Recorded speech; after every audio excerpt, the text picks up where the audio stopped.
Vamos lá, irmãos, concluindo aqui nosso 11º dia de aula, o último bloco de introdução do Antigo Testamento 2.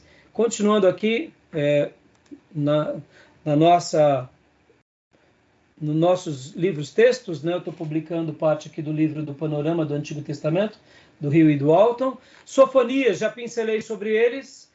Sofonias está aqui literalmente próximo também a Abacuque, a Jeremias, né? E então eu só vou citar rapidamente, né? Sofonias, possivelmente membro da corte, se a pessoa mencionada em 1 for o rei Ezequias, foi contemporâneo de Jeremias. Eu já tinha mencionado sobre ele. No cabeçalho do livro, as profecias de Sofonias datam o reinado de Josias também. Ou seja, né? Ele vai estar profetizando nesses dias. A data do livro é em torno de 627 ou 626 a.C. E o contexto em que ele vai profetizar aqui é bem interessante essa parte aqui, irmãos. Alguém leia para mim esse contexto do livro de Sofonias? Pode ler, pastor John, por favor?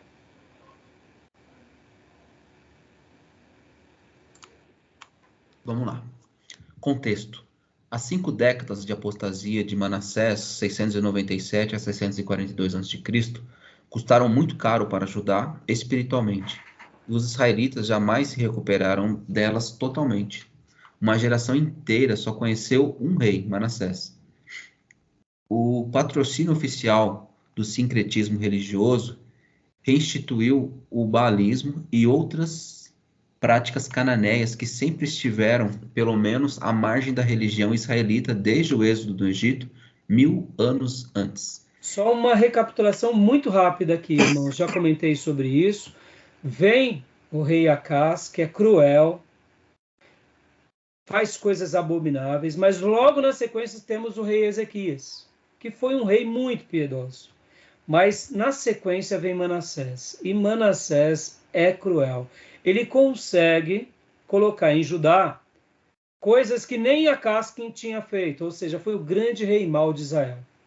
Ele coloca as práticas da tribo do norte, que já tinha sido castigada, e olha como ele é cruel, porque ele vê que Deus sentencia a tribo do norte e ele é indiferente, pratica todo tipo de atrocidade, até o ponto em que ele sofre, e quando ele sofre por causa do Egito, aí ele se arrepende, ou seja, mas foi no finalzinho, então é um contexto muito difícil. Por isso que há essa citação aqui do autor falando sobre esse sincretismo religioso e o culto a Baal e as práticas dos cananeus, como não tinha muito tempo. Né? Então, leia agora para nós. Continua para nós, pastor, por favor. Pois não. As medidas da reforma de Josias foram as mais austeras até então. Elas conseguiram mudar as práticas religiosas israelitas e livrar sua forma de adoração de elementos estrangeiros, mas aparentemente fracassou em mudar o coração do povo. Como resultado, a liberdade do cativeiro assírio não resultou no rei davídico ideal, que restauraria os limites de Israel e preeminência de Jerusalém. Pelo contrário, apenas marcou a transição do controle assírio para o controle babilônico sobre Israel. Olha só que interessante, meus irmãos. Josias, quando fala aqui o autor, que ele fez essas reformas bem contundentes, ele foi piedoso. O sumo sacerdote Ilquias, pai de Jeremias, foi piedoso. Jeremias foi piedoso. No entanto, o povo passou por esse momento de transformação, mas não foi profundo. O coração deles não foram intensos. Essa ideia do rei davídico para a nação não imperou. Pelo contrário, eles foram fracos, porque no momento que houve a transição do reinado para reis maus, eles também continuaram pecando. Podem ver que Jeremias já não teve o mesmo privilégio de Josias e nem do sumo sacerdote Ilquias, e Jeremias foi mal visto. Então, Sofonias é esse pregador que prega, também fazendo essa advertência. Olha só, o esboço dele. Julgamento, advertência de julgamento universal, julgamento de Judá e Jerusalém, o dia do Senhor. Ele vai trabalhar muito sobre essa ideia também do dia do Senhor, assim como outros profetas. Julgamento contra a Filistia, ou seja, os filisteus. Julgamento contra Moabe e Amon, Cuxi, julgamento contra a Síria, julgamento contra Judá e Jerusalém, advertências do julgamento universal. Ou seja, ele também está olhando de uma forma holística. Ou seja, ele olha todas as nações. Então, ele tem uma mensagem profética de uma forma muito, muito interessante. E aí vem a conclusão, que é a restauração. Tá bom, meus irmãos? Assim, sendo bem rápido, né? Até para eu poder concluir aqui. Eu já tinha pincelado sobre ele, né? Além de Amós, Sofonias é o único livro dos profetas menores a apresentar série de oráculos contra as nações. Ou seja, ele era tão resolvido e tão sério que ele fala ao povo de Deus, a tribo do sul, tribo do norte, mas ele fala também às outras nações, né? O tema principal dele, o dia do Senhor. E aí concluímos o assunto. Tá bom? Tudo bem? Ok. Tranquilo? Profeta Ageu, irmãos. O profeta Ageu, ele vai ter uma característica muito curiosa. Ele vai ser aquele que vai trabalhar restaurando essa aliança dos descendentes de Davi. Ageu, ele vai ser esse profeta que vai trabalhar no valor, aqui, ó, a importância de definir prioridades adequadas. Ageu, qual é o contexto de Ageu? Vamos lá, vamos aqui para o nosso mapa. Ageu, ele está pregando logo depois do regresso. Podem ver no nosso slide aqui da cronologia, Ageu prega pela reconstrução do templo. Zacarias prega da vinda do Messias. Ambos são contemporâneos. Ambos estão agora trabalhando em conformidade com Zorobabel, com o sacerdote Josué, se não me falha a memória. Eles estão aqui reconstruindo o templo e não pensem em vocês, que reconstruir também foi fácil. Vocês têm que lembrar que aqui agora o povo volta para o seu habitat, mas já não tem mais monarquia. Já pararam para pensar sobre isso? Os reis já não estão mais dominando. Agora eles têm a linhagem real, mas já não são mais nomeados como reis. No máximo, recebem o quê? A função como governadores. Por quê? Porque agora é um novo império. Ora, você acha que o império ia dar o título real, ia dar a carta de alforria ao povo, ia colocar ali rei, sabendo que eles poderiam em qualquer momento se fortalecer e contra-atacar o império? Então eles voltam, sim, é um regresso, é uma alegria, mas é diante de muita dificuldade. É a reconquista de tudo. Vamos lá, irmãos. Eles estão, depois da guerra, eles estão agora restaurando os cacos? Sim. É bom, mas é ruim, né, irmãos? Porque agora você está reparando as coisas. Então, percebam que é um momento de alegria, é um momento de glória, mas é um momento de dificuldade. E para o profetismo também foi difícil. E para os sacerdotes também foram difíceis. Porque agora eles tinham um estigma. Né? Eles voltam, mas está sob o domínio do Ciro, né? Sim, eles estão sob o domínio dos Medo-Persas. E eles também têm agora o quê? Eles têm um estigma. Qual que é o estigma? Voltamos para o lugar da onde nunca deveríamos ter saído. Nossos antepassados falharam, logo nós falhamos. E não podemos falhar mais. Ou seja, esse estigma, na grande maioria das vezes, muitas pessoas não sabem lidar. A glória da segunda casa são poucos os que vislumbram. Porque é aquela questão, irmãos, tem pessoas, vamos até colocar aqui de uma forma prática. Uma pessoa, ela perde tudo. Tem pessoas que não conseguem viver tranquilo depois que perdeu tudo. Elas entram em depressão. Eles voltam com uma colônia dos Medo-Persa. Ou seja, estão voltando, mas quem está sob o controle sou eu ainda. Sem contar que os ricos e poderosos, depois que regressam, eles se tornam individualistas.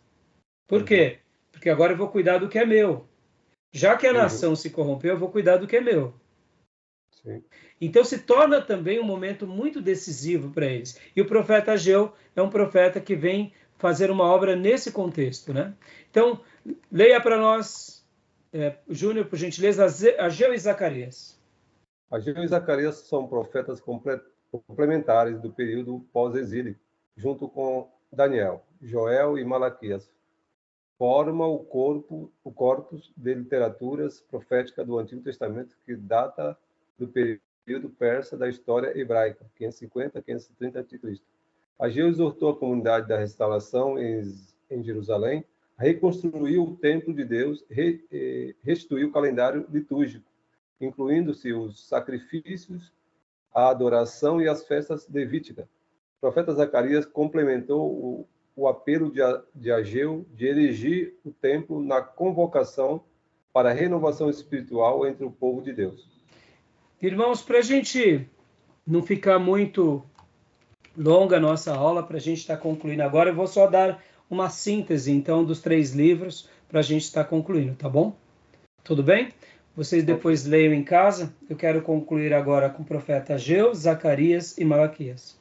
Mas essa síntese que a gente acabou de ver resgata muito esse princípio da mensagem da obra dos 3. Ageu vai ser determinante a fazer com que o povo olhe para o templo. Olhe para a liturgia, para a prática, para o comportamento da adoração, para a construção. Deixa eu ensinar uma coisa aqui que eu aprendi muito com o querido pastor Elcio Sadenberg, pastor aqui da Igreja Batista Renovada de Poá. Ele sempre falou para mim, desde quando eu vim aqui para Ferraz, ele falava assim para mim: pastor, construa uma igreja, tenha um templo, porque mesmo depois que nós passarmos, a obra continua, porque o povo vai ter um lugar para adorar a Deus. Parece bobeira, mas quando nós conseguimos deixar uma obra construída e a próxima geração continua indo adorar a Deus naquele lugar, é mais fácil de se perpetuar a história. Pode ver que nós, hoje aqui, como brasileiros, existem grandes igrejas que foram tombadas em praças lindíssimas, que são católicas. Podem ter poucas pessoas que vão aos domingos ou durante a semana, mas ali é um marco histórico. Eu sei que o marco histórico, religioso, simples, ele não diz muita coisa, mas ele pode ser uma boa transição para um povo que teme a Deus. Por isso que Deus permite a reconstrução do templo. Por quê? Porque Deus tinha dado aquela terra.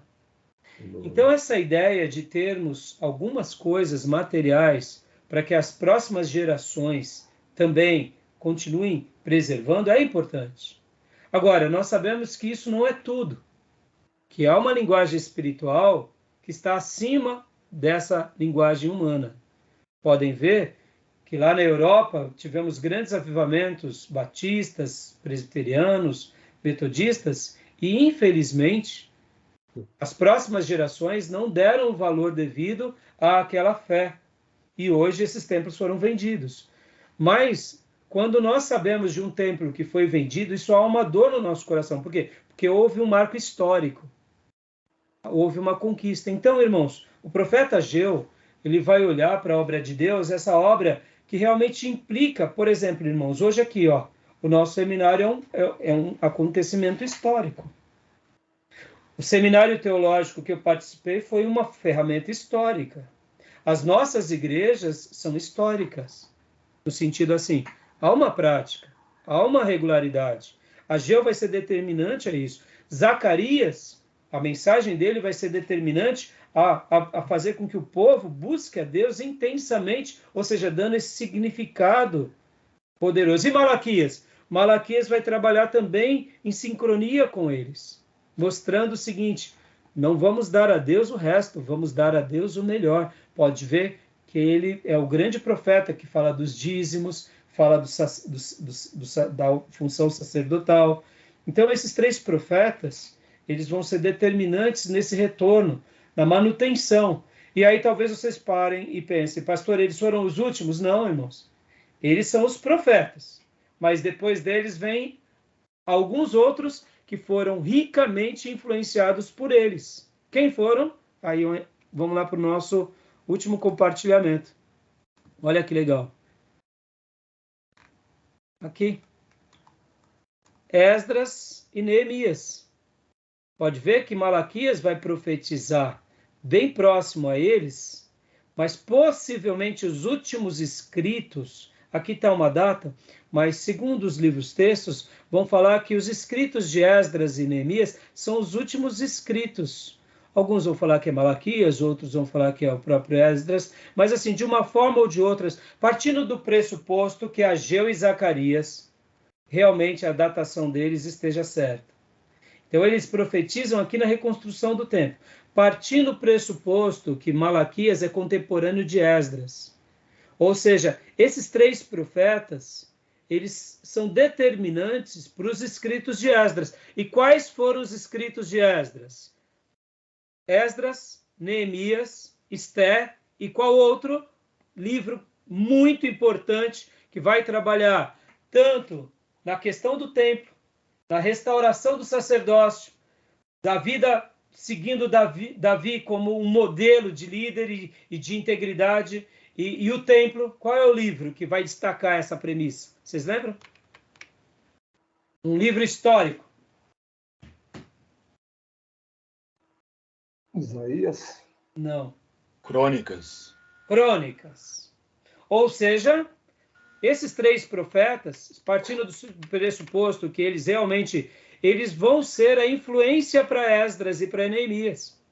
Ou seja, eles vão ajudar a todos os sacerdotes e líderes aqui, sejam eles líderes da corte, como administradores, como governadores, como príncipes de um remanescente, como levitas, ao que? A reestruturar o que? O culto a Deus, a adoração a Deus e a Davi como grande modelo, como grande líder de expressão para todo o povo. Tá bom, meus irmãos? Demos aqui a síntese, que senão a gente vai acabar muito tarde. Eu tenho passado muito da hora, eu não quero ficar passando muito da hora, até para a gente cumprir o horário. Amém. Mas olha, Amém. eu espero ter atingido aqui o alvo, né, de poder ter passado uma boa instrução para vocês nessas 2 matérias. Como vocês sabem, não é a minha área de atuação, mas eu acredito que tentei dar o meu melhor aqui a vocês, tá bom? Okay. Beleza. Alguma pergunta, alguma fala, algum acréscimo? Irmãos, Fabiano? Para mim tá ok, pastor. Não, da minha parte também não. Também, tá ok. Irmã Cleusa não está podendo se comunicar por causa do áudio dela. Fabiano?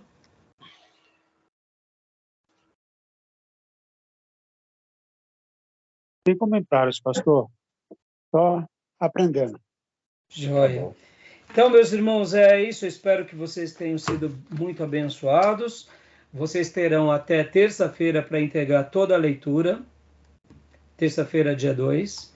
Toda a declaração de trabalhos. Lembrando que eu pedi para que vocês vissem vários vídeos do Saião, da Márcia Zollner, ou de algum outro professor que vocês me passem o nome para eu verificar se está dentro da nossa linha.